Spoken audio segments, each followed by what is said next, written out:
రైతు మిత్రులకు నమస్కారం. ఈరోజు హైదరాబాద్ మరియు ఢిల్లీ మార్కెట్‌లో రేట్లయితే ఇప్పుడు తెలుసుకోబోతున్నాం. ఈరోజు హైదరాబాద్‌కి వచ్చేసి 225 టన్నుల కాయలైతే వచ్చినాయి. ఇక రేట్ల విషయానికి వస్తే 20,000 రూపాయల ధర నుంచి మొదలైంది. మధ్యస్థంగా 50,000 అయితే పడడం జరిగింది. టాప్ రేట్ వచ్చేసి 75,000 అయితే ఈరోజు హైదరాబాద్ మార్కెట్‌లో పడడం జరిగింది. ఇక నెక్స్ట్ ఢిల్లీ మార్కెట్. ఈ మార్కెట్‌కి కాయలు అయితే ఎన్ని వచ్చినాయో మనకి తెలియలేదు. ఇక రేట్ల విషయానికి వస్తే 30,000 ధర నుంచి మొదలైంది. మధ్యస్థంగా వచ్చేసి 50,000 అయితే పోవడం అయితే జరిగింది.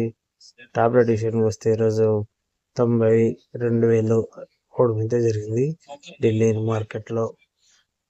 ఈ ఇన్ఫర్మేషన్ మీకు ఉపయోగపడుతుంది అనుకుంటే లైక్ పెట్టి షేర్ చేసి సబ్స్క్రైబ్ చేసుకోవడం చేస్తున్నారు ఎవరైనా ఉంటే చేసుకుని వీడియో చూడండి. Thank you for watching.